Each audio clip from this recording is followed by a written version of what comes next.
के कोने कोने में YouTube के माध्यम से हमसे गुरु मंत्र लेकर वैदिक अनुष्ठानों में आगे बढ़ने वाले मेरे प्रिय शिष्यों और YouTube के माध्यम से ही हमें सुनने वाले प्रिय सज्जनों और सन्नारियों, गुप्तेश्वर पीठ अहमदाबाद गुजरात के सुखासन पर हम बैठे हुए थे। तभी हमारा शिष्य गढ़वरदास आया था और आज गढ़वरदास ने पूछा था कि गुरुजी, जीर्णानि वस्त्राणि यथा विहाय, इस जो वाक्य है, ये जो वाक्य है गीता का, ये वाक्य है, इसके विषय में कुछ विशेष बात बताइए। तब हमने उसे बताया था और उसको जो बताया वो आप भी सुनिए। गीताकार कहते हैं कि मनुष्य शरीर जब जीर्ण हो जाता है तब हम जैसे वस्त्र बदलते हैं वैसे ही शरीर बदलते हैं। ये बात तो उन्होंने कही, पर जब शरीर बदलते हैं तो कैसे बदलते हैं? सृष्टि की रचना में परम ब्रह्म परमात्मा ने आदि पुरुष की रचना की है। किसी को 2, किसी को 5, किसी को 7 संतान भी दिया है। और वो आदि पुरुष यानी कि हमारे पूर्वज, यानी कि हमारे पितरों इस पृथ्वी पर आए और उन्होंने कार्य किया। किसी ने गलत किया, किसी ने अच्छा किया, किसी ने तो लूट पाट करके महल का महल खड़ा कर दिया, लेकिन फिर वो मर गया। उसका बेटा उस गद्दी पर आया और वो बेटा कर्म से सक्षम है तो 3 पीढ़ी तक ये अन्याय द्वारा उत्पन्न की हुई संपत्ति भी भोगती है। अन्याय द्वारा जो संपत्ति आपके परिवार में इकट्ठा की हुई है वो 3 पीढ़ी तक जाएगी और तीसरी पीढ़ी में फिर आप पैदा होंगे। जैसे आप राम नारायण हैं तो आप राम नारायण नहीं हैं, आप राजू हैं तो आप राजू नहीं हैं, अपने बाप के भी बाप हैं।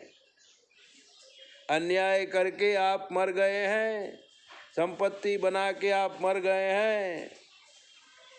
फिर वो जो दुष्कर्म है उस दुष्कर्म को भोगने के लिए आप अपने पोते के रूप में आएंगे, उससे भी आगे की पीढ़ी में आएंगे और फिर आपको जो आपने वो कष्ट दूसरों को दिया है, जो आपने वो लूटपाट दूसरों के साथ किया है,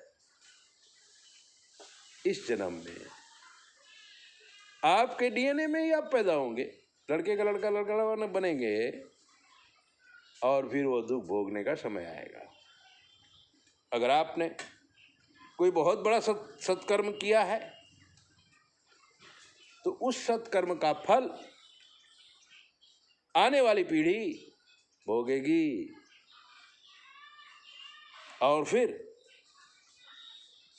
उस संपत्ति को भोगने के लिए आप पोता बनकर आ जाएंगे, पोते का बेटा बन के आ जाएंगे। यानी कि जो आप हैं वो आप ही रहेंगे, कर्म को साथ में लेके जाएंगे। पुनरपि जन्मम पुनरपि मरणम पुनरपि जननी जठरे शयनम, मरेंगे पैदा होंगे, मरेंगे पैदा होंगे, ये साइकिल है। जो हमें ये सिखाती है कि एक बार आपने जो काम किया उसका फल आपको मिलेगा। अगर आपने अच्छा काम किया है, अच्छा फल मिलेगा, बुरा काम किया है, बुरा फल मिलेगा। और हम नहीं हैं, हम अपने बाप के बाप भी हो सकते हैं, इसलिए उसको गोत्र दिया गया है, उसको डीएनए दिया गया है। 7 पीढ़ी तक डीएनए रहता है और 7 पीढ़ी के बाद डीएनए बदल जाता है। क्यों बदल जाता है?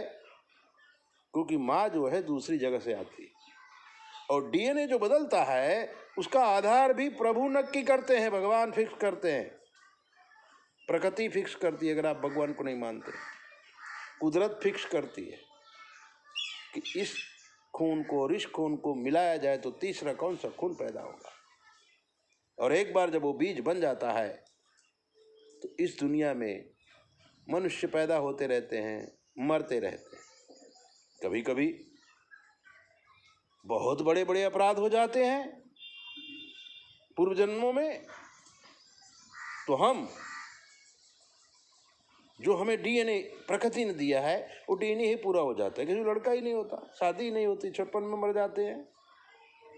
धीरे धीरे वो डीएनए पूरा हो जाता है। अचानक संपत्ति चली जाती है, आदमी निराधार हो जाता है, अकेला हो जाता है, और उसके मरने के बाद वो डीएनए पूरा हो जाता है।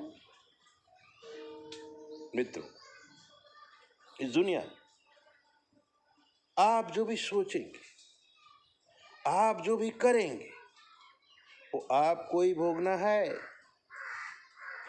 अगर आप अच्छे कर्म करेंगे तो 7 पीढ़ी तक आपकी लक्ष्मी भी टिकेगी, आपके संस्कार भी टिकेंगे, आपका वंश भी बढ़ेगा। 7 पीढ़ी की तो गारंटी है। 7वीं पीढ़ी कैसे कर्म करती है, उससे 8वीं पीढ़ी का निर्माण होता है। कभी कभी हम देखते हैं कि वंश वृद्धि नहीं होती है, धन की वृद्धि नहीं होती है, गरीबी में पैदा होता है, गरीबी में मर जाता है। कभी कभी हम देखते हैं कुछ लोग लूटपाट करके बहुत पैसे वाले बन जाते हैं, लेकिन वृद्धावस्था में उनके बेटे ही उनको मारते हैं। इसलिए साधन धाम मोक्ष कर द्वारा ये बोड़ी मिली है वो दिव्यात्मा को, तो ये बोड़ी से हम इतने अच्छे अच्छे काम करें कि जब हम इस बोड़ी को छोड़कर दूसरा वस्त्र धारण करें तो आनंद हो, सत्य हो, चित्त में शांति हो। ऐसी दिव्य बातें जानने के लिए 9825200108 पर फोन करके आप पूछिए, सारी बातों का जवाब शास्त्र के मत के अनुसार दिया जाएगा।